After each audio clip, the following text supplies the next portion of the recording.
Q and Review, celebrating 40 years of audio production, welcomes you to this week's edition of the Glasgow Times Sports Podcast, recorded from our studio in the Bishopbriggs Media Centre and by our volunteers working from home.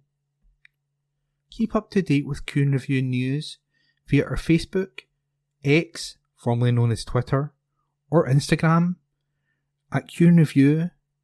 That's @CUEANDREVIEW,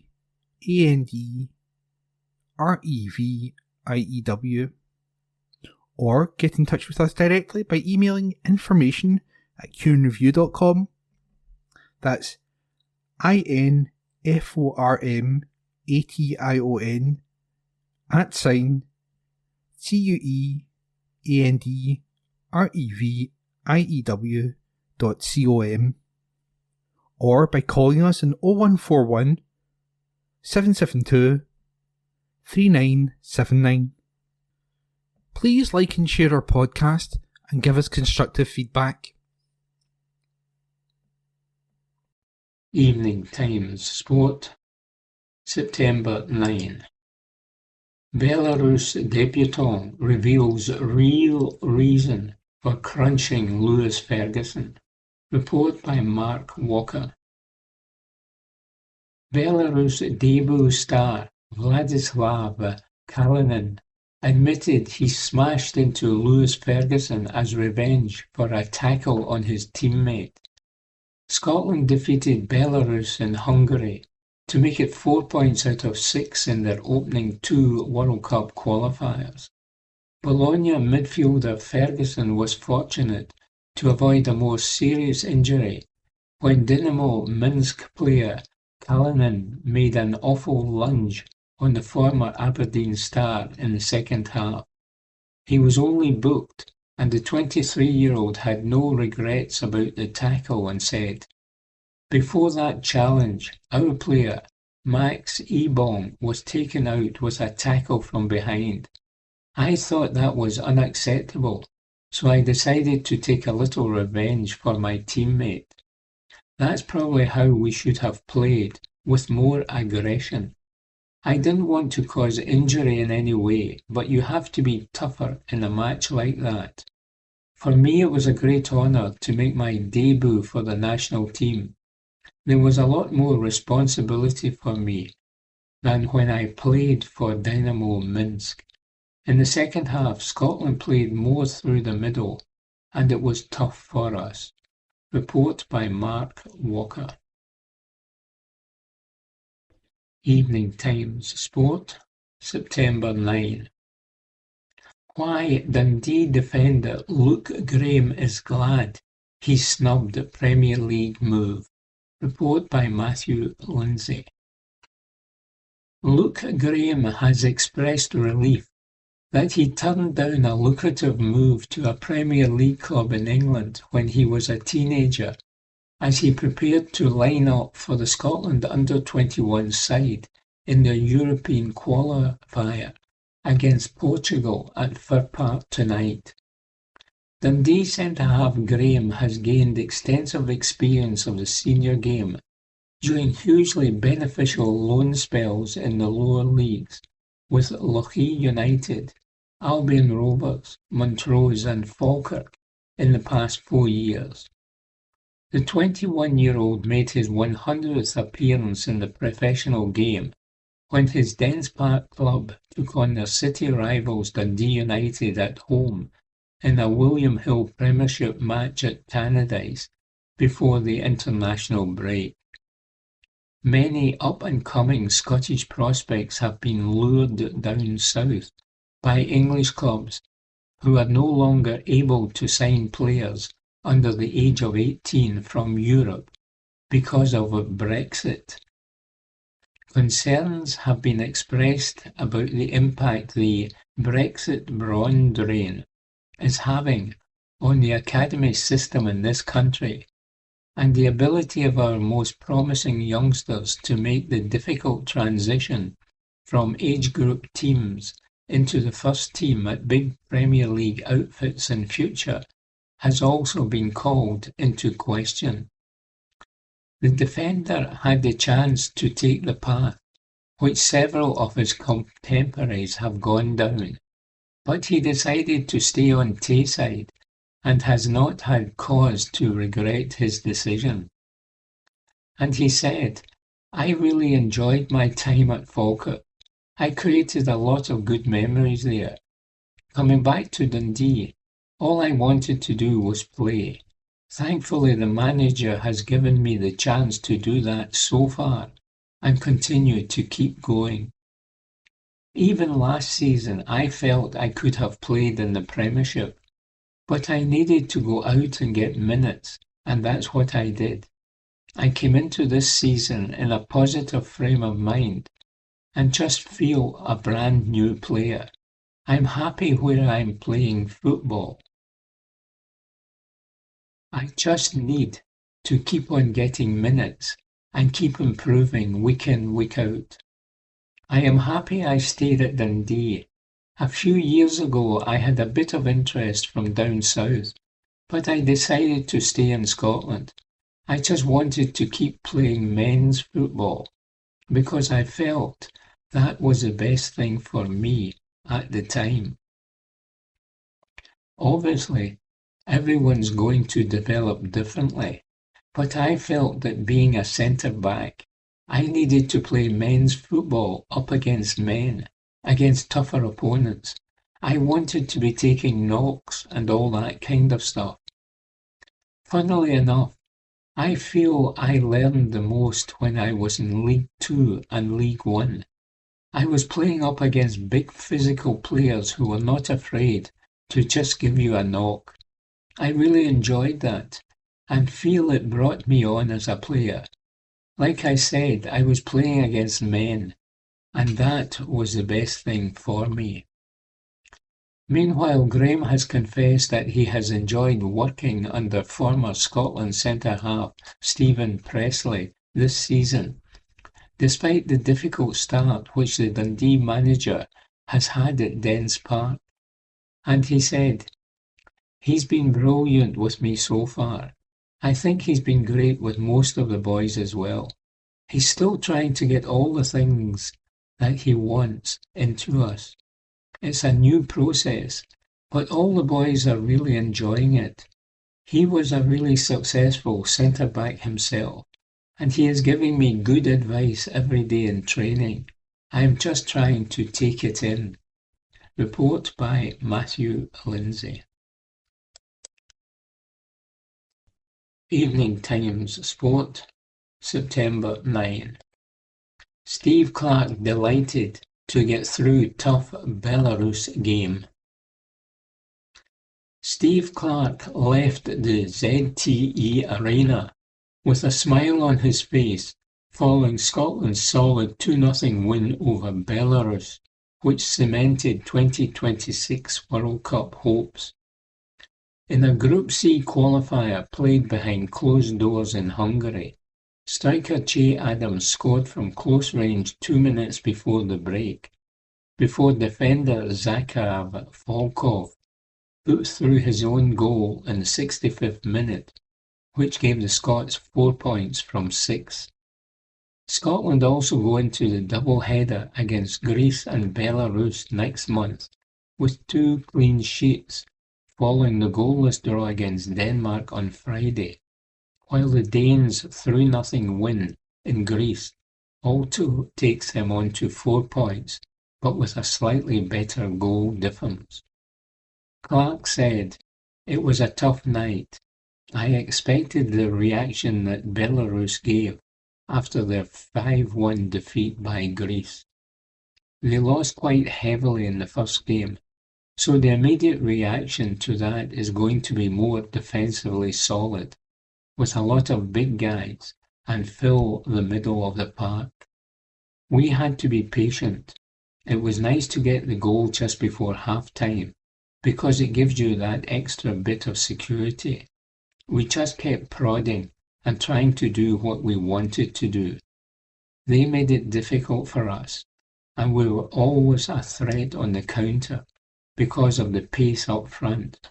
So it was just to stay patient and manage to get that second goal. It is a good start, but it is only a start. 4 points will never qualify anybody for anything.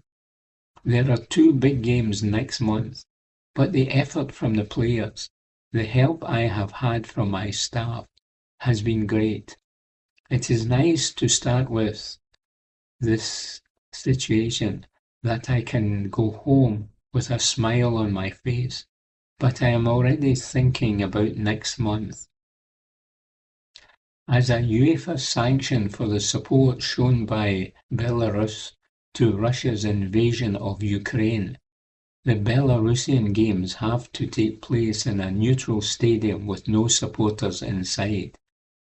Adams, who notched for the first time since a hat-trick against Liechtenstein in June, told BBC Scotland that patience was key under the unusual circumstances. The Torino striker added, "You come to these sort of places, no fans, difficult pitch, hard to break down team. We had to be patient. In the end it paid off. All round a really good camp for us. We missed the Scotland fans a lot tonight. That was for them really. Obviously for the travelling supporters that couldn't come, we had to put on a show and get the 3 points, and we certainly did that."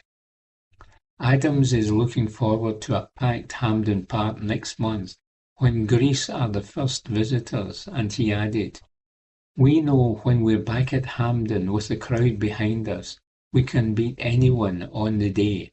Everyone's looking forward to the next camp." Captain Andy Robertson spoke of a job done as he analysed the game, and the Liverpool left-back added, "That's the best way to describe it.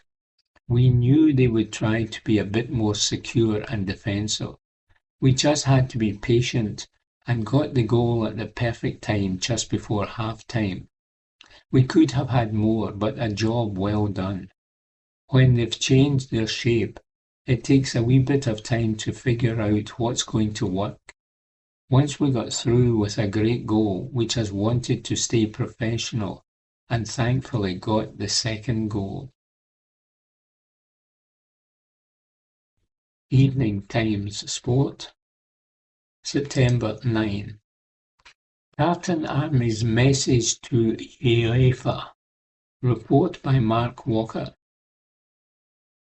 Tartan Army chiefs have urged UEFA to lift their fans' ban after they were locked out of Scotland's World Cup win against Belarus.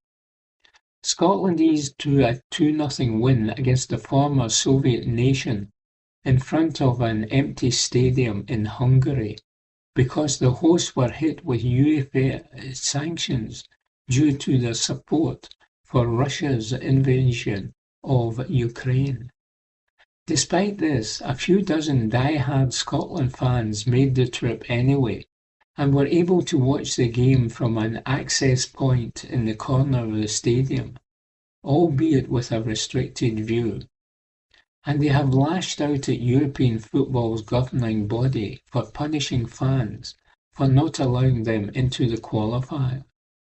Martin Riddle, chairman of the Association of Tartan Army Clubs, said, "It is not football when innocent fans are punished. Scotland have enjoyed sensational support from the Tartan Army for many, many years, through thick and thin. UEFA have now prevented us from seeing our heroes on the back of the sanctions placed upon Belarus. All we have ever asked for is the 5% away allocation that the away fans are entitled to under the competition rules." The SFA chief executive raised this at the UEFA Exco meeting in Belgrade in February. He received the response that nothing had changed since the sanctions were introduced, so there is nothing to review. Similarly, Football Supporters Europe, to whom we are affiliated, brought this up with UEFA. That resulted in a similarly unacceptable retort. If there are no fans, there is no game. This urgently needs reviewing ahead of next year's qualification matches. Teams that cannot host any fans should not be in the competition. Report by Mark Walker. Evening Times Sport, September 10. Belarus boss under scrutiny after Scotland loss. Report by Mark Walker. Belarus boss Carlos Alos has been handed a vote of confidence by his FA after his country's World Cup defeat to Scotland. Steve Clarke's side eased to a 2-0 win in Hungary to inflict a second loss to the former Soviet nation after they had been walloped by Greece 5-1 in their opening game. Spanish boss Alos has been heavily criticised in his homeland following the defeat, but the Belarus FA have insisted they continue to back him. Belarus FA President Andrei Vasilevich said, "The head coach of the main national team is Carlos Alos. He has a valid contract. He will return and present a report to us after analysing the 2 games. We will also be analysing his work. Conclusions will be made later. The mathematical chances of reaching the playoffs are, of course, much lower now than before the September matches, but we are now preparing for the matches in October. We ought also point out that his work is not just measured by results, and also how the players performed cannot be solely attributed to the head coach." Report by Mark Walker. Evening Times Sport, September 10. Iheanacho on whether he can make Celtic debut. Report by Martin McMillan. Kelechi Iheanacho has declared himself ready to play for Celtic this weekend. The Nigerian forward joined the boys last week on a 1-year deal with an option for an additional year.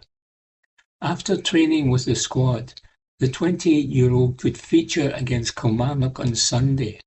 Asked by Celtic TV if he was ready for the match, he confidently responded, "Yes, I'm ready.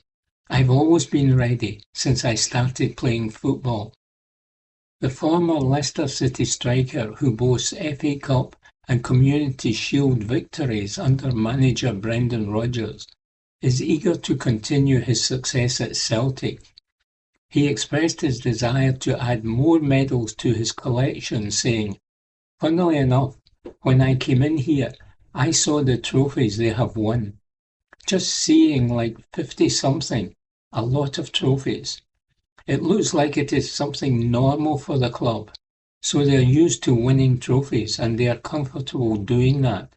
Hopefully, I will be part of that great thing here, to join them and win trophies. I will be happy to be part of it, and of course to play my part to help the team to do that. To win something, or to get something, you need to work your socks off. You need to work really hard to get it."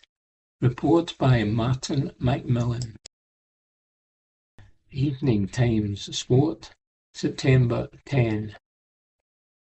Former Celtic star reveals unusual post-football job. Report by Martin McMillan.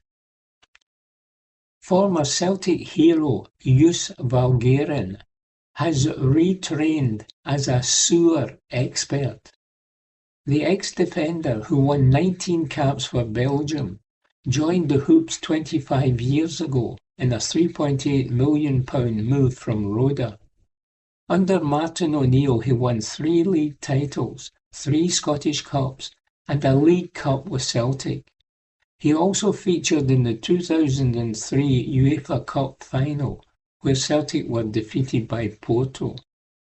Now nearing 50 years of age, Valgaeren has revealed his new career as a sewage management expert and said, "After I quit football, I studied to get a diploma as a certified land surveyor, and I got a job at a company responsible for water purification. It was a fantastic job that I did for 11 years, but I recently retrained as a sewer disconnection expert. We visit private individuals or organizations to see how we can improve their sewer systems. Despite retiring from football at age 34, Valgren, who also played for Club Brugge, fondly remembers his time at Celtic and says, "My wife and I loved living in Glasgow. It certainly helped that the club was flourishing at that time. 80% of your well-being is determined by sporting success. We lived in a beautiful flat in a great neighbourhood. My wife preferred to go south initially, but after her first visit to a Celtic home game, she was sold." Lionel Messi once said he'd never experienced a better atmosphere than Celtic, although he didn't really like the football itself. It was a dream, especially when you're always winning, like at Celtic, or playing memorable matches against Barcelona or Juventus. Valgren played for Belgium but admits, "I was not Vincent Kompany or Jan Vertonghen. Besides, at a certain point, the national team became more of a mission. Celtic were not exactly eager for me to be selected. You're always dealing with a lingering injury." He also shared his pride in his Champions League campaign with Celtic and the memories of playing against top teams. In an interview in his homeland, Valgren spoke of his satisfaction with returning to a normal life after football and explained, "Going back to study was really hard at first, because I had not held a textbook in my hands for about 20 years. But those feelings soon disappeared, and actually I'm almost as proud of overcoming that hurdle as I am of my football career." Meanwhile, Celtic hero Chris Sutton believes some Nottingham Forest fans may be uneasy about Ange Postecoglou's appointment as manager. The Australian, who left Tottenham Hotspur at the end of last season, takes over for Nuno Espirito Santo. Santon, commenting on BBC 5 Live, said, "In terms of the way he'll go about it at Nottingham Forest, he's taking over a successful Forest team, and the job that Nuno did last season, 7th place in the Premier League. It's about building on that and possibly winning a trophy. If you're a Forest fan, you might be slightly nervous because of the way that Nuno played, and Forest fans bought into that, sort of the low to medium block, and then more sort of counter-attack football. I think it will be different under Ange. They'll play with greater intensity and press higher." In regards to the way they play, he did tweak things at the end of last season at Tottenham. It certainly was not Ange ball. It was quite turgid to watch some of the football towards the end of the season, but he does have his principles. How did Evening Times Sport, September 10. Rangers owners transfer plans for Leeds United leaked. Report by Martin McMillan. Rangers owners' plans to bring in over £300 million worth of players to Leeds United have been leaked. The plans were revealed in a 50-slide pitch deck sent out by 49ers Enterprises, part of a United States-based consortium that holds a 51% stake in the Ibrox club and also owns Premier League outfit Leeds United. It was leaked to The Athletic and reportedly states that Leeds owners want to raise £120 million to fund business operations, carry out the stadium expansion project, and enable the club to bring in £300 million worth of players over the next 3 years. The Athletic's report further states that Rangers can help Leeds become a stable Premier League side thanks to their links. Additionally, the leaked presentation delves into the 49ers player recruitment at Leeds, and it says that the owner group sets a budget, the football leadership establishes non-negotiable technical and physical criteria, and the data team refines the search for the scouts to do the eye test. They state, "We never fall in love with one player and are strict in our process. All inbound players will have a projected exit value." Addressing Rangers' links with Leeds in June, Chief Executive Officer Patrick Stewart said, "Parag Marath is the chairman of Leeds and the vice chair of Rangers. We have a couple of other individuals that have interests on roles in both clubs. There is commonality, but there's not any control from one club to the other. I see it as there could be opportunities, but the directors of Rangers are always going to operate in the best interests of Rangers. The Scottish FA is part of that process. They made very clear, for example, which we are grateful for, that Rangers' participation in UEFA competitions cannot be harmed by any of this overlap. I just see opportunity, and now having experience working with Parag and 49ers, I think that opportunity is real." It is also said that last season's championship winners are currently worth £527.45 million, although the figure could rise to £1 billion in 2030.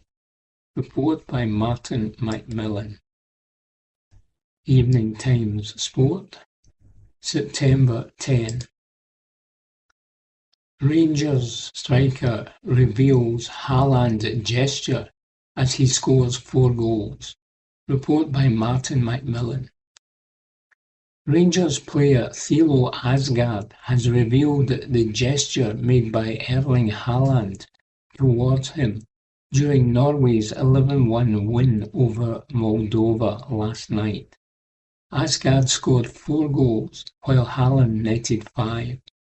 In the 79th minute, with Asgard seeking a hat-trick, Norway were awarded a penalty.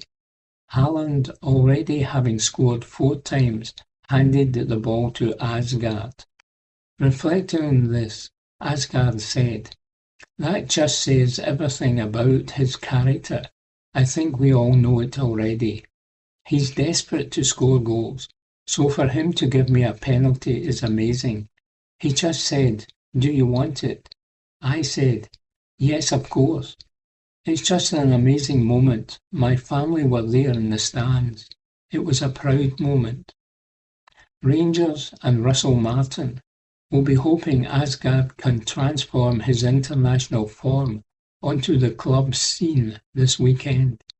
The Ibrox club welcome Hearts to Glasgow in the Scottish Premiership as they look to get back to winning ways following a goalless draw with rival Celtic before the international break. Meanwhile, Rangers defender Derek Cornelius scored a stunning 30-yard free kick for Canada against Wales.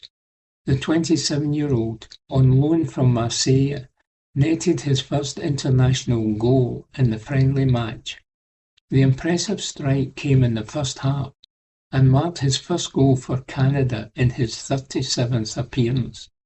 Cornelius joined Rangers on a season-long loan after playing twice for Marseille in League One. The Ibrox club has the option to make the transfer permanent. Upon joining the club, Cornelius said, "I am excited to be here, and I am excited to finally get going.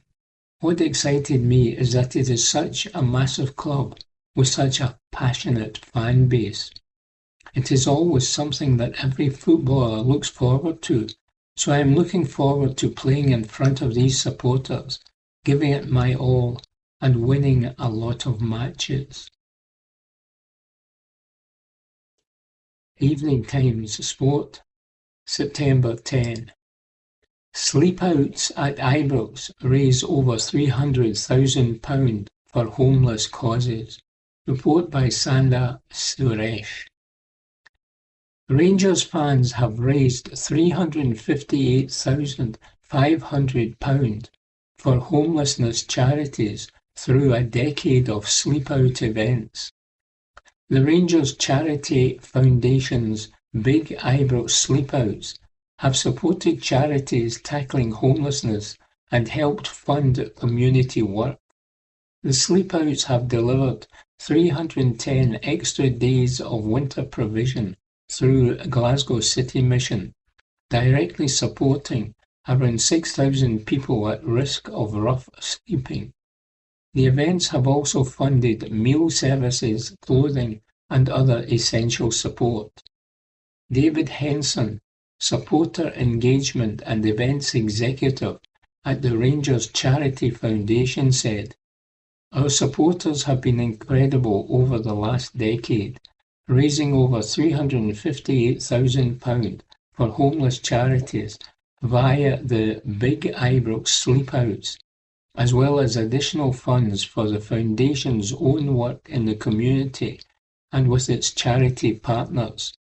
They have really taken this particular cause to heart. I think homelessness is something many of us see in the city every day, so it really struck a chord with fans, and the sleepouts were a great way to get involved and do something positive while at the same time having the experience of spending the night in our iconic stadium." The Foundation has announced its 11th annual Sleepout events for this year, set to take place at Ibrox on November 14 and 15. Participants will spend the night outside on the pitch, or, if it rains, under cover in the stands. Half of the money raised will go to Glasgow City Mission and Simon Community Scotland, with the other half supporting the Foundation's broader community work. Elise McKinnon, Winter Project Manager at Glasgow City Mission, said, "The support of the Rangers Charity Foundation over the past decade has been incredible. The Rangers supporters have managed to raise just under £277,000 for Glasgow City Mission alone over the years." Murray Easton, Head of Fundraising and Communications at Simon Community Scotland, said, "More people are homeless in Scotland now than ever before, and we are at the front line of that. The last winter was the most challenging we have experienced as a charity. The weather, the number of people rough sleeping or coming into our hub looking for all kinds of support." Report by Sandhya Suresh. Evening Times Sport, September 11. Rodgers to hold talks with Maida. Report by Martin McMillan. Brendan Rodgers is reportedly set to hold talks with Daizen Maida after the forward admitted he wanted to leave Celtic. While on international duty with Japan, Maida disclosed in an interview that he wished to exit Parkhead in the summer with interest from other clubs, but was blocked by the club. The 27-year-old has 2 years left on his contract and has pledged to continue fighting for the club. However, Maida's performances this season fall short of his impressive displays last season, which earned him the league's Player of the Year awards. Maida said, "I have been talking to Celtic until the last day, but it didn't work out. I had received an offer, and I had been telling the club I wanted to take the next step. But Celtic had not been able to make any good reinforcements, so they could not let me leave. I have decided to stay. I want to work hard." Clubs from England, Germany, Italy and Turkey are reportedly keeping an eye on Maida. The Scottish Sun reports that Rodgers is keen to speak with Maida to understand his mindset ahead of Sunday's Premiership match against Celtic. Meanwhile, Celtic confirm Europa League ticket prices amid a potential supporter boycott. The boys will welcome Braga, Sturm Graz, Roma and Utrecht to Parkhead in the league phase of the Europa League. The club are charging adult season ticket holders £140 for a 4-match package, which works out at £35 per match. Concessions are £112, with under 13s £100. Last season, Celtic's 4-match Champions League package was priced at £184 for adults, £46 for each game. A number of supporters have already said they will boycott the Europa League home matches. It remains to be seen what the turnout for the games will be like. Adult supporters were charged £72 for 3 games, that's £24 each, the last time Celtic were involved in the Europa League during season 21-22 under Ange Postecoglou. Evening Times Sport, September 11. Glasgow City on course in the Europa Cup. Report by Alison McConnell. Leanne Ross's Glasgow City will head to Ireland next week on course to progress to the second qualifying round of the inaugural UEFA Women's Europa Cup after a 3-0 win over Athlone Town last night. On a night where monsoon conditions made for a difficult surface, Leanne Ross's side succeeded in washing away their Irish counterpart as they planted a foot in the second round. Athlone had gone into the game on the back of a fairly turbulent week, with manager Colin Fortune resigning suddenly from the club, with John Sullivan taking interim charge of the team. It did not seem to deter Athlone from their task, with the visitors causing a little consternation for City in the opening exchanges. Kelly Brady was first to threaten as she forced a fingertip save from Lee Gibson after a slack passback from Amy Muir. It was City, though, who took first blood, with Athlone goalkeeper Megan Plashko allowing Sophia Mata's ball across her box to slip out of her grasp, with Anderson having the easiest of jobs to tap into the net. It was a timely first goal of the season for Anderson and settled any nerves in the City side, as City looked to add to the lead and take a firm grip of the game. Linda Mothallo came with an effort that was turned around the post. With the Petersile side confident in their control, it seemed inevitable that there would be further goals in their favour. They got it 10 minutes into the second period with a moment to forget for Shauna Brennan.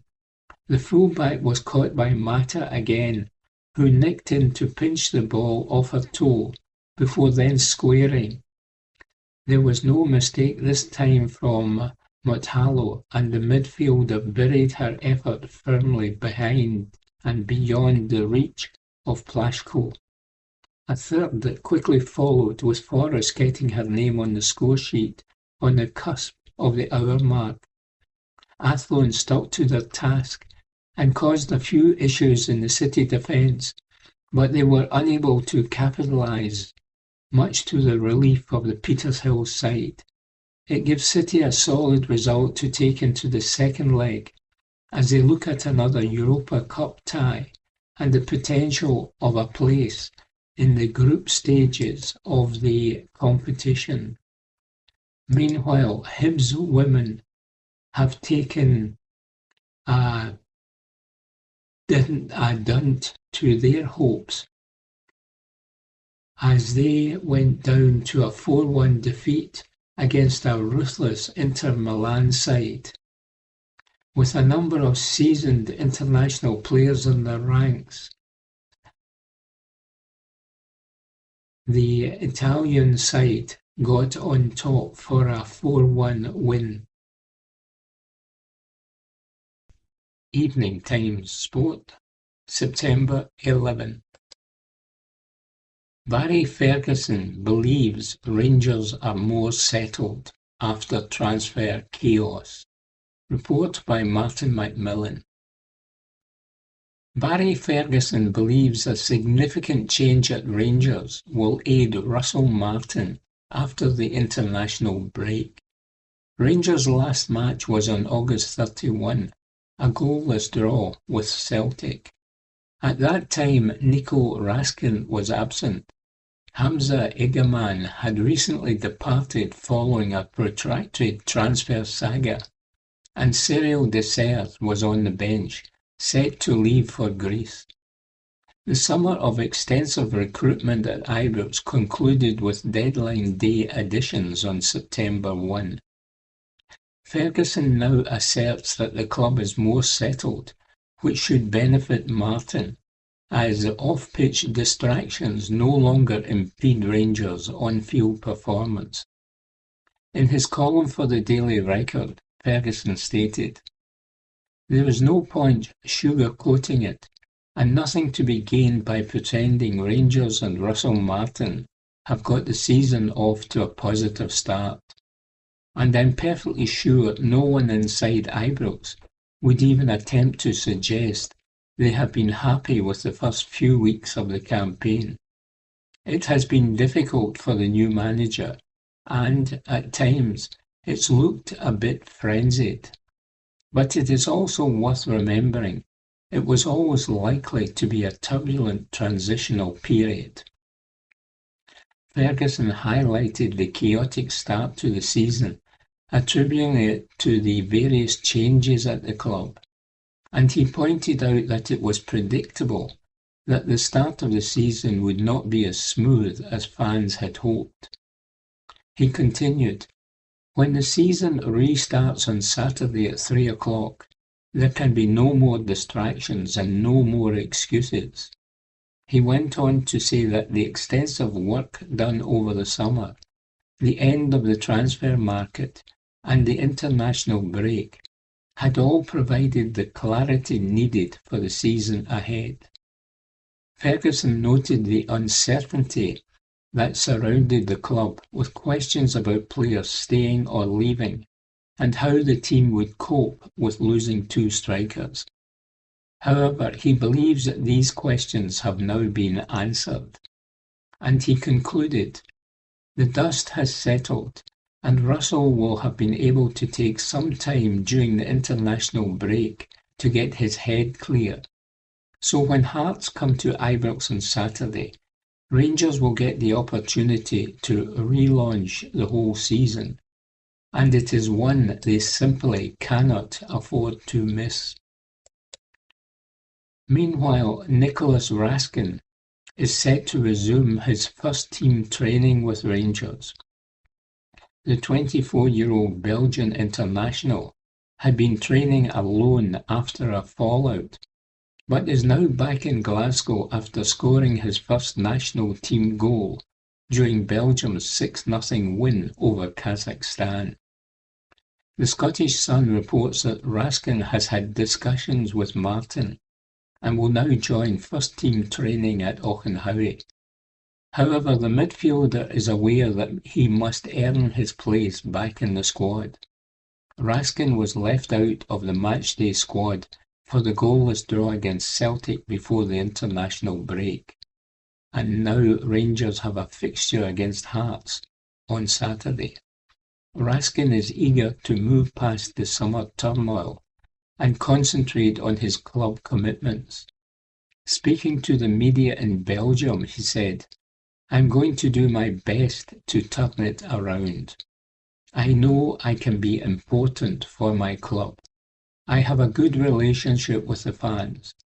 My situation at the club is complicated I'll try to sort it out, but it's not just up to me.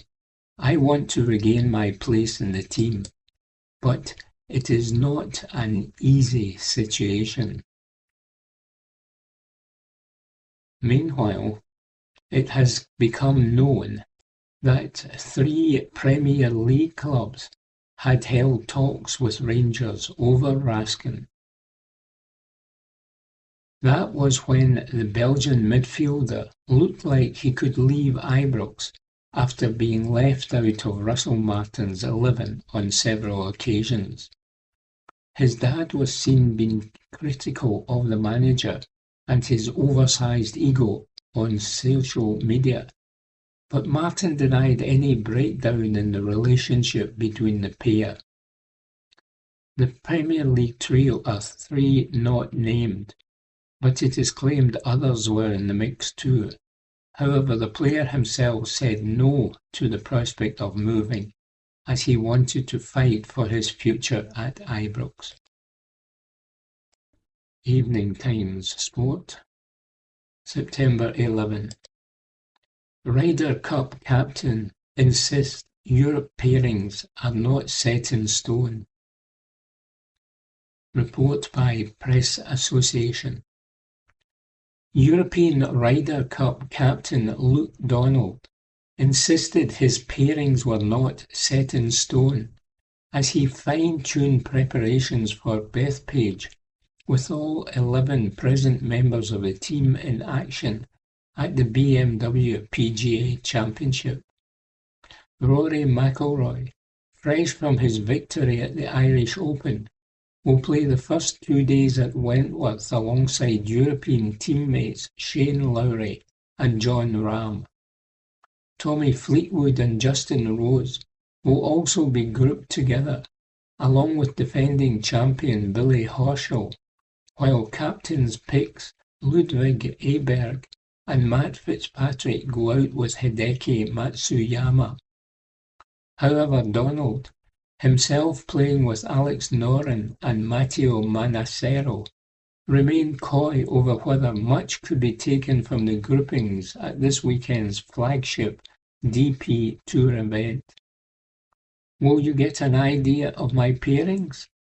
Well, you can read into it however you want, Donald told a press conference at Wentworth. There will be lots of different groups, different pairings playing together. Again, these things are never always set in stone. We always have a plan in place, and another plan if things go in a different direction. So we will try and have a lot of options for the week. But obviously myself, Eduardo Molinari, and other vice-captains, we have already had many conversations about that and started to figure it all out. Rasmus Højgaard replaces his twin Nikolai as the only change to the victorious side from Rome, which will reassemble in New York later this month. Donald, though, maintained the biennial event would throw up its own challenges, no matter what experiences his team would bring with them, into what was expected to be a hostile atmosphere as the Americans hoped to recover the trophy on home soil. It is 2 years since Rome, and so I am excited about the continuity and having a team that is very similar to Rome. I think that is a massive benefit for us, but players change, he said. Look at someone like Robert McIntyre. He has become a much better player in the last 2 years. I didn't see a similar option for foursomes, but potential there is this time around because of the way he plays the game now. You have to always consider sort of these things, that not everyone is playing the same. People shift, whether you are a good driver or approach player or a putter. Those things move around in your career, and so you adapt to that. There is a different challenge at Bethpage. Some of our advantages from Rome are certainly not advantages anymore. Again, A lot of my thinking revolves around crowd management and how we react as a team, but also I try to approach this in a little bit of a different way in terms of communication amongst the players. Instead of just wait until the team is formed and then sort of get my messaging across, that process started 15 months again. So again, those are probably the things that I felt like could be improved from Rome, and hopefully they will see some good results. Evening Times Sport, September 12. Josh Kerr says, I enjoy Ingebrigtsen rivalry, but my focus is on retaining title. Report by Susan Egglestaff. It has been the most compelling rivalry in global athletics in recent years, and over the next week, the latest installment of the Josh Kerr Jakob Ingebrigtsen duel will take place. This rivalry has been so thrilling for a number of reasons. Ingebrigtsen had been seen to be the world's best modern-day 1500 metres runner. Olympic champion at Tokyo 2020, world indoor record holder, and at times seemingly a class above the rest of the world, the Norwegian was beginning to develop an aura of invincibility. However, when Jake Whiteman beat Ingebrigtsen to the world title in 2022, that aura was punctured. And when Josh Kerr ensured the world title remained in Scottish hands by winning it in 2023, also beating Ingebrigtsen into second, the narrative around the 1500 metres changed entirely.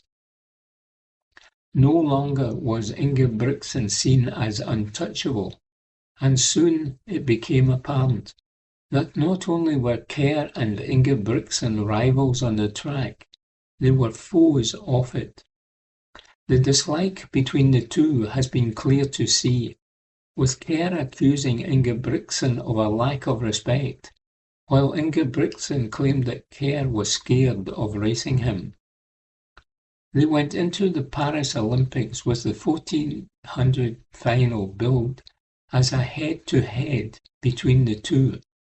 But against the odds, neither Kerr nor Ingebrigtsen departed Paris as Olympic 1500 metres champion. Instead, Cole Hawker of the USA upset the odds to win gold, with Kerr taking silver and Ingebrigtsen finishing outside the medals in fourth. Given their history, the 2025 season was hotly anticipated as the athletics public looked to see how the Kerr-Ingebrigtsen rivalry would develop. But so far at least, this summer has been entirely uneventful. 27-year-old Kerr has been in excellent form in recent months. A successful stint in Grand Slam track was then followed by a season's best of 3 minutes 29.27 seconds at the London Diamond League and a British title over 5,000 metres. Ingebrigtsen, on the other hand, has had a very different summer to his Scottish rival. Despite a successful indoor season, he won 2 golds at the European Indoor Championships in the 1500 metres and 3000 metres, and then repeated the double at the World Indoor Championships. An Achilles injury has entirely prevented the 24-year-old from racing outdoors this summer, ensuring this major championship clash between the two has a considerably different slant to all previous chapters of the rivalry. The pair, then, head into the 2025 World Athletics Championships, which begin tomorrow in Tokyo, with all eyes on how this next stage of their head-to-head evolves. Kerr is defending his world 1500 metres crown, while Inge Brigtsen is looking to win his first ever world title over the distance. Considerable attention continues to be drawn to the Kerr-Inge Brigtsen rivalry, and although the pair have laid off the sledging this summer, the dislike remains undiminished, which is no bad thing. It's a rivalry that's not only good for athletics, it's also something Kerr hugely enjoys being involved in, to which anyone who has watched him talk about Inge Brigtsen will attest. Says the Edinburgh man, "This rivalry is good fun, and it works so well because we're both trying to be the best 1500 metres runner in the world, and we both have the capability of doing that. Our personalities clash, that's for sure. I'm just an honest person who does a lot of interviews and speaks my mind, and so a storyline was created.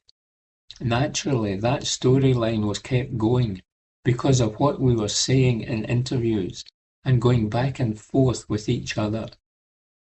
To be honest, I couldn't tell you half the stuff I've said, and I definitely don't lose sleep over it.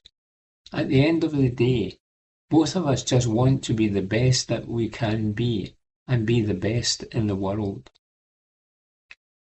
It would be folly, though, to assume that the 1500 metres is purely a head-to-head between Kerr and Inge Brigtsen. There's a slew of other world-class runners who are in the field, including Olympic champion Hawker, new kids on the block Cameron Myers and Niels Laros, Kenyan trio Timothy Cheruiyot, Jonah Keogh and Fanuel Koch, 2022 world champion Whiteman, and French veteran Azzedine Habza, who has the fastest time of the year. However, 2025 world number one Yared Nuguse is absent due to his failure to make it through the cutthroat United States trials. Given the lineup, the 1500 metres is shaping up to be the race of this World Championships, but being unduly focused on Inge Brigtsen is something Kerr is adamant he will not allow himself to do, and given the strength and depth of the field, it's a wise plan. The Scot says, "I don't want to beat Inge Brigtsen any more than I want to beat Cole Hawker or Jake Whiteman or Neil Gourley or any of the guys. I have some very good friends in this sport, but I still want to beat them just as much as I want to beat Inge Brigtsen. I generally don't focus more on Inge Brigtsen than on anyone else. Everyone is so good just now, so it's difficult because you have to be so fluid each time you race. Inge Brigtsen is obviously very strong and very consistent, but there's also a load of other guys who could win on the day. So it's really just about focusing on myself and being ready to go. And if that happens, then normally it's the result I'm looking for. This World Championship crown is going to be a difficult one to keep, but I'm not somebody who likes to finish second or third." Kerr will be joined in Tokyo by 9 of his Scottish compatriots, who are included in the 66-strong Great Britain team. Alongside Kerr in the 1500 metres, and with aspirations to, at the very least, make the final, are Jake Whiteman and Neil Gourley, while in the women's 1500 metres, Laura Muir is competing in her 7th World Championships and will be joined by Erin Wallace, who is making her major outdoor championship debut.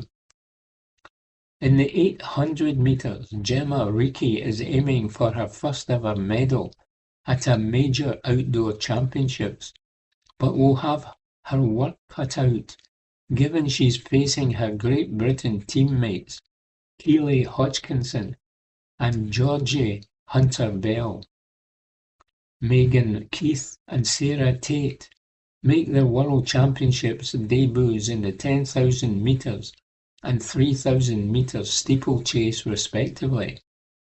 Nick Percy is in the discus, and Nicole Yeargin is in the 4x400 metres relay squad, reports Susan Egglestaff. Evening Times Sport, September 12. Chris Sutton on the Celtic board's remarkable feat. Report by Martin McMillan. Chris Sutton has claimed the Celtic board have achieved a remarkable feat in uniting the entire fan base against them. There is major unrest among the Parkhead faithful after a failed summer transfer window and another failed Champions League qualification campaign. Supporters are unhappy after a failed summer transfer window, and this unrest has led to plans for a 12 minutes without the 12th man protest at Rugby Park this week. Sutton in his Record Sport column says, "Credit where it is due. The Celtic board are under severe pressure, but they have pulled off one remarkable feat in the last few weeks. They have managed to unite an entire fan base. That's good going when you have a support the size of Celtic's. They have succeeded in pissing all of them." He also described the summer transfer window as a slow-moving train wreck and criticised the board's recent statement regarding Brendan Rodgers. The boys are set to face Kilmarnock on Sunday, and details of the protest were issued by North Curve Celtic. The group wrote, "At Sunday's match against Kilmarnock, Celtic's 12th man will enter the stand on the 12th minute to remind the Celtic Football Club board that it exists. This bold visual and vocal protest follows the recent open letter signed by 420 signatories, which the board has failed to respond to, and a consultation meeting with these signatories. As a collective of fans, we wish no detriment to the team, but believe that necessary steps must be taken to demonstrate our discontent and remind the board that football is nothing without fans. Once we enter the stand, the team will receive vociferous backing." Report by Martin McMillan. Evening Times Sport, September 12. Brendan Rodgers brands Celtic insider leaks as cowardly. Report by Ewan Payton. Brendan Rodgers has branded whoever leaked information to a newspaper suggesting he was trying to engineer an exit from Celtic as cowardly. Last Friday night it emerged in a prominent media outlet that high-ranking insiders at Parkhead were growing unhappy with the Northern Irishman. The report strongly suggested that Rodgers had one eye on his next move, with his current deal at Celtic due to expire at the end of the 25-26 season. Rodgers spoke to the media at Lennoxtown this afternoon ahead of Sunday's trip to Rugby Park. Asked about last week's situation, he said, "It was interesting when I was shown that. My honest take? I thought it was cowardly action from whoever it is. Was I surprised by it? Not really. I was briefed upon the last time I was here when I left, and now that I've come back." Rodgers was asked if he knew who it was, and he said no. On his future, he added, "It has not really changed from the last time. I would love to stay here longer. I have had informed chats with Dermot Desmond and Michael Nicholson, but no offer to consider. I guaranteed I would do 3 years, and if going forward, if I do get offered a deal, There would have to be conditions in that allow me to work the best I can. From the Glasgow Times, Saturday the 13th of September 2025, from the sports section. Martin in ominous Rangers response to important question. Article written by Blair Meikle. Until now, Russell Martin has appeared steadfast in his belief he would get the time he needs to get things right at Rangers. He wasn't so bullish today. A 2-0 defeat to Hearts at Ibrox means Martin's side has opened the Premiership season without winning any of their first 5 games. There was an improvement last time out against Celtic, but it was a 4th draw, and today's defeat makes it 4 points from 5 games. Rangers sit 10th in the league. While admitting he knows results will have to improve quickly, the Englishman has always been insistent it will take time to implement his own style and create real change at the club. He seemed confident the club's hierarchy were on the same page on that. However, he was less forthright on that post-match when asked if it would continue to be the case. "We'll see," was his to-the-point answer. Rangers fans chanted Martin get to F ** K towards the end of the game, and not for the first time. He insists it doesn't affect him personally, but there is an element of professional heart. He said, "Personally, no, because I don't know them and they don't know me. Professionally, obviously it hurts a bit because no one sees how hard you work, no one sees the stuff you have to deal with. But it is what it is. It's the job of being a football manager. So I want the team to win, we all do, and we'll work as hard as we can to get there." Hearts were the better team throughout the first half and had a deserved lead at half time. The home side improved after the break but didn't do enough to get back into it. Asked to put his finger on what went wrong, the manager added, "Yeah, it was nervous. We forced the ball too many times through the middle of the pitch early on. Then we get punished for that with a goal. And there were too many moments in the first 25 minutes that we gave to them. You know, we gave up the ball too cheap, and then there was a tension. And then in the second half we came out and we should score 2 or 3 at that point. Hearts didn't get near our goal, and I thought if we score, we're going to go on to win the game. But again, the tension, even in the final third in the box, getting in each other's way, hitting the post. Hearts throw bodies everywhere, it's blocks. We have to score when we're that dominant, and then we're chasing the game and they go and get a penalty. So it was very frustrating. I think we're on the receiving end of 3 tough decisions as well. Our goal's a goal for sure, and I'm pretty sure that Shankland handballs for their first one." That article was written by Blair Meikle and read by Ian McKenna. From the Glasgow Times, Saturday the 13th of September 2025, from the sports section. Rangers 0, Hearts 2. Shankland's double puts home side to sword. Article written by Ronnie Esplin. Furious Rangers fans again turned on Russell Martin after a 2-0 defeat to Hearts at Ibrox left the ramshackle Light Blues still looking for their first William Hill Premiership win after 5 games. There were only 9 minutes on the clock when Gers fans began to chant the name of Nicholas Raskin, the Belgian midfielder left out of the squad amid an ongoing dispute with the Rangers boss. The home supporters first turned on their manager when Jambo skipper Lawrence Shankland drove the visitors ahead in the 22nd minute, and they sporadically targeted him during the rest of another dismal performance. Rangers stepped it up after the break after making changes, but after seeing his 82nd minute penalty saved by Gers keeper Jack Butland, Shankland netted the rebound for Hearts' first win at Ibrox in 11 years to take them 9 points clear of the home side. Martin was not a popular appointment in the summer, and his rating with the Gers support plummeted further after 4 successive draws in the league and being bundled out of the Champions League qualifiers by Club Brugge on a 9-1 aggregate. The international break has allowed the under-fire former Southampton boss to further bolster his squad.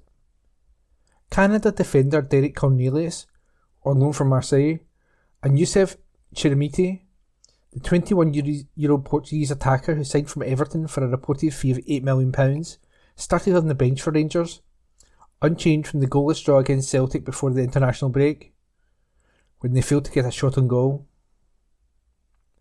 Hearts' Derek McInnes dropped goalkeeper Zander Clark to the bench, with former Junior Berlin 33-year-old Alexander Shivovlov handed a debut, while defender Stephen Kingsley and winger Alexandros Kizidis replaced injured Frankie Kent and Blair Spittle, respectively. In the 4th minute, Tynecastle defender Craig Halkett headed just over Butland's crossbar, and then the Gers keeper saved a drive from Shanklin before the Raskin chants first rang around the stadium. Shanklin found more joy when Claudio Braga slipped in a delightful pass inside the box, and he drove across Butland into the far corner of the net. Rangers fans exploded in frustration, and Martin was told where to go in no uncertain terms. In the 37th minute, Shalovov made his first real save when he tipped a curling shot from midfielder Thilo Asgard onto the bar and over. But the corner was easily defended, and then a save from Gassama was the last real action of the first half, which brought ear-splitting boos from the home fans. There was no surprise that Martin made changes for the start of the second half, with Cornelius on for Nassar Diga and Oliver Antman replacing Mikey Moore. Soon, Joe Rothwell took over from Connor Barron. There was some improvement. Antman's shot drew a save from Shalovov, and then Gassama curled the ball from inside the box against the post. Cornelius headed a corner over the bar, more evidence that Rangers were in the ascendancy, as Chermiti came on for Jayden McComa in another reshuffle. Cornelius had the ball in the Hearts net following a melee inside the 6-yard box from a corner, but referee Stephen McLean called a foul on Shalovov and VAR concurred. However, after Gers midfielder Mohamed Diomande pulled down Harry Milne inside the Rangers box, referee McLean pointed to the spot, and Shanklin's penalty was saved by Butland, but he was first to the loose ball and slotted in. Rangers fans departed in their droves. There was time for Hearts substitute Thomas Magnuson to hit the post, and it is difficult to see how Martin can, in the long term, survive the toxicity that has enveloped the Ibrox club during his short tenure. That report was written by Ronnie Esplin and read by Ian McKenna. From the Glasgow Times, Sunday the 14th of September 2025, from the sports section. British boxing star Ricky Hatton found dead at home. Report by Donald Erskine. Tributes have been paid to British boxing star Ricky Hatton, who has been found dead at his home. The former world champion has died at the age of 46, according to the Manchester Evening News. A Greater Manchester police spokesperson told the publication, "We can confirm that we have found a body at the address in Bowlaker Road in Key Cross at 6:45am today, Sunday, September 14th. The death has not been treated as suspicious." During his boxing career, he held multiple world championships in the light welterweight division and won at welterweight. In 2005, Hatton was named Fighter of the Year by The Ring magazine, the Boxing Writers Association of America, and ESPN. Hatton had announced in July that he would make a comeback to the ring later this year, well over a decade since his last professional fight. The 46-year-old former light welterweight and welterweight world champion confirmed he would take on United Arab Emirates fighter Isa Al-Daa on December the 2nd in a middleweight showdown in Dubai. Hatton retired in 2012 after losing to Vyacheslav Senchenko, which was itself a comeback after 3 years out of the sport. Hatton was a unified world champion at light welterweight, beating IBF champion Kostya Tsitsu and WBA titleist Carlos Mausa in 2005, before claiming the WBA welterweight strap in 2006 by outpointing Luis Collazo. Huge swathes of fans followed him to Las Vegas as he fought and was beaten by Floyd Mayweather and Manny Pacquiao. After a return against Senchenko and finishing with a record of 45 wins and 3 defeats, Hatton turned his hand to training, although he did have an exhibition against Marco Antonio Barrera in 2022. That article was written by Donald Erskine and read by Ian McKenna. From the Glasgow Times, Sunday the 14th of September 2025, from the sports section. Iheanacho scores late debut penalty as Celtic beat Kilmarnock. By Anthony Brown. Debutant Kelechi Iheanacho scored a last gasp penalty as mutinous Celtic fans were left celebrating a 2-1 victory over Kilmarnock that moved them back to the top of the William Hill Premiership. After a summer in which the club were widely deemed to have failed to adequately bolster their squad in the summer before crashing out of the Champions League at the hands of Kairat Almaty, angry supporters held a crisis meeting last week and decided to boycott the opening 12 minutes of the Rugby Park fixture.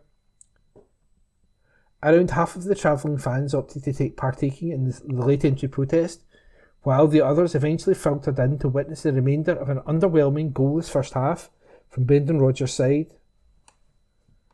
Daizen Maeda eased some of the tension when he headed the reigning champions in front with only his second goal since April. But on a day when sack the board chants and banners were evident from the away end, it looked like the hierarchy was set to become under further pressure when David Watson headed Kelly level in the 83rd minute. With virtually the last kick of the match, however, Iheanacho, a free agent signing after the transfer deadline, smashed home his spot kick after fellow substitute James Forrest's shot was adjudged to have been handled by Lewis Mayo. Kelly, who had drawn each of the opening 4 league matches, made 3 changes to the team that started the last match at Motherwell, as James Brown, Rory McKenzie and Marcus Dackers replaced Ben Brannan, Brad Lyons and Bruce Anderson. Rodgers handed first starts to fullbacks Colby Donovan and Marcelo Saraki, and a debut to winger Sebastian Tunikiti, while Iheanacho was named on the bench. Kelly defender Mayo glanced a header wide from a Liam Polworth cross in the 8th minute, but otherwise the late arriving Celtic fans missed little. The visitors' frustration was summed up when Rio Hatate shot high over from the edge of the box just after the half hour. Tuneki was proving to be the Hoops' main threat, and his threatening run down the left set up Benjamin Nygren, but the Swede's shot from 12 yards was straight down the throat of Max Starajek. Cameron Carter-Vickers then saw a powerful low strike from 30 yards pushed behind by Starajek just before the break. Tuneki gestured towards the Celtic support to try to rouse them after some disparaging songs about the board, most pointedly towards Chairman Peter Lawwell, early in the second half, and they were soon celebrating in the 56th minute when Maeda dived to glance home Sarachi's brilliant cross from 8 yards out. Nygren then saw a couple of efforts blocked by Kelly defender Dom Thompson before the host came roaring back into the match. After sub Bruce Anderson twice went close, Kelly levelled it when Watson rose to power home a header from Greg Kilty's corner. The home side looked like the likelier winners thereafter as they laid siege to the Celtic goal. But the Hoops kept their composure, and Iheanacho was able to deliver in the game's decisive moment to send his new team back above overnight leaders' Hearts on goal difference after a VAR intervention led to a penalty being awarded. That article was written by Anthony Brown. Evening Times Sport, September 15. Red Star hero recalls Jimmy Johnson. Report by Mark Walker. Serbian FA president and Red Star Belgrade legend Dragan Zajic admits he still has nightmares about being ripped apart by Jimmy Johnson at Parkhead. But he is convinced his former side can stun Celtic in next week's Europa League opener. Celtic travelled to Belgrade for their opening tie in the competition after they faced Partizan on Sunday in the Premier Sports Cup quarter-final. Celtic have only once previously played against Red Star Belgrade in the second round of the European Cup in 1968, having become the first British team to win the trophy the previous year. Zacic, who was voted as Yugoslavia's greatest ever player and is still going strong as president of the Serbian FA at 79, has plenty of respect for Celtic ahead of next week's tie.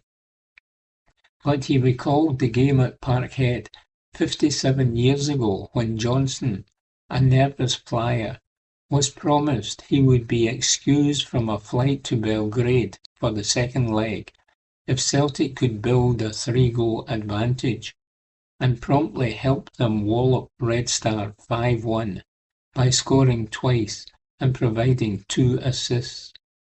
Zacic said, "I regard Celtic as one of the best and most traditional clubs in the world with a great history, and that history includes a game against Red Star where I played. When I played, believe me, Celtic were one of the best clubs in Europe. They had a player I always remember, Jimmy Johnson, and he was utterly phenomenal that night. Celtic were truly a great team. They ripped us apart, and we were a good team too. Of course things change, and Red Star should not be afraid of Celtic now." Celtic remain dominant in the Scottish League, and they have their own system of play.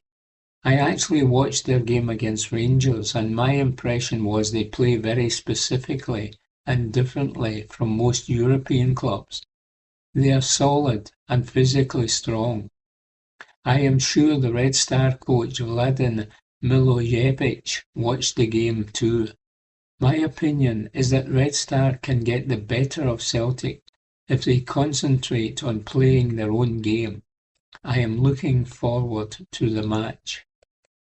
Meanwhile, Liverpool vice-captain Andy Robertson is not ready to sit on the sidelines and relinquish his position as first-choice left-back without a fight, after admitting there was a chance he could have left for Atletico Madrid in the summer. The 31-year-old has been displaced in the starting line-up this season by £40 million signing Milos Kerkez, 10 years his junior. He was briefly linked with a move to Atletico, considered Liverpool's first Champions League opponents on Wednesday, but opted to remain at Anfield for the final year of his contract, despite knowing he was most likely going to be a backup. Robertson came off the bench 38 minutes into the 1-0 win at Burnley, which extended Liverpool's 100% record to 4 matches, as head coach Arne Slot was concerned Kerkez, already on a booking, was in danger of being sent off in what had been a scratchy start at his new club. The Scotland captain, who played in the recent draw with Denmark and win over Belarus, brought an immediate improvement down the left side to provide a reminder he is far from a spent force. Asked whether there was a chance he could have been lining up against the Reds for the Spanish visitors on Wednesday, Robertson said, "Maybe at one point. I do want to play games and be the starting left back, and I have got to keep pushing to try to produce the levels I know I can do. The international break was good for me, as I was able to get 2 90 minutes, get that match fitness, and 2 really good results for Scotland, and I took a lot of confidence from that. Kerkez is only young, and I think we forget that. You try to help them as much as you can, but you want to put pressure on them, and you want to play games. He will be the starting left-back for Liverpool in the future, and it's up to me to push him this season and help him improve.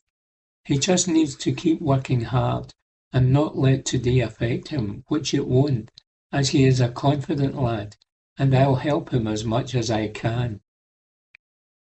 Kerkez shares similarities with Robertson in that they both made a step up from non-elite clubs to join Liverpool, and the Scot who himself made just 3 appearances before December in his first season as then manager Jurgen Klopp, integrated him slowly, admits the change can be daunting, and he added, "It is a massive jump. I came from Hull, he's come from Bournemouth, and it's probably quite similar. There are a lot more eyes on you in a Liverpool jersey than at these 2 clubs. Kerkez has transitioned well. There's a lot of information and a lot of different ways of playing, and he just needs to keep going and keep his confidence. I have no doubt in the future he will be a fantastic left-back for Liverpool, and that's the main thing." Report by Blair Meikle. Evening Times Sport, September 15. Former referee slams decisions on Old Firm games. Report by Martin Macmillan. Former Premier League referee Dermot Gallagher has criticised 3 key decisions in Rangers' defeat to Hearts. He said Rangers had more than their fair share of bad luck after Lawrence Shankland's goal was allowed to stand, despite an apparent handball in the build-up. Gallagher said on Sky Sports, "I think that's handball. It's not seen by the referee. The referee is there." Former striker Jay Bothroyd agreed, saying, "That was down by his elbow. That shouldn't have been a goal." Rangers also had a goal disallowed in the second half due to a foul on Hearts keeper Alexander Sholov. Bothroyd said, "It's a poor decision. It shouldn't have been a goal, and that could get the manager sacked." Gallagher added, "I think the on-field decision is carrying the weight, but I thought Hearts were extremely lucky to get a foul for that." Another point of contention was the penalty awarded to Hearts after Harry Milne went down in the box, following a challenge by Mohamed Diamond. Although the penalty was missed, Shankland scored on the rebound, sealing the win for Hearts. Gallagher stated, "Tough call. I'm in 2 minds with this. Is there contact? Is there enough contact? I don't know, but the referee gave it on the field." Bothroyd was more definitive in his stance, stating, "I don't think that's a penalty. That is soft." Meanwhile, in the Celtic game, it's reckoned that Celtic were lucky to be awarded a late penalty against Kilmarnock. Iheanacho converted the spot kick to secure the win. The decision to award the penalty left Kilmarnock furious, as the ball appeared to ricochet off a teammate onto Lewis Mayo's arm. Gallagher said, "I think it's extremely harsh. I also felt when the referee was sent to the screen, he wouldn't give a penalty because it comes off his own teammate and rebounds up.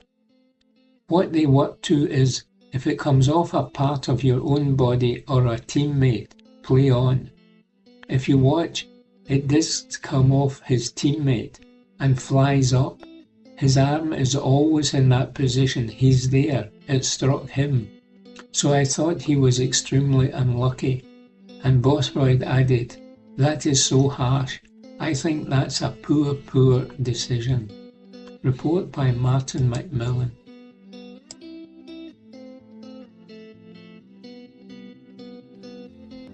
That concludes this week's edition of the Glasgow Times Sports Podcast. Please remember to subscribe to our channels at Q and Review and to tell your friends about our service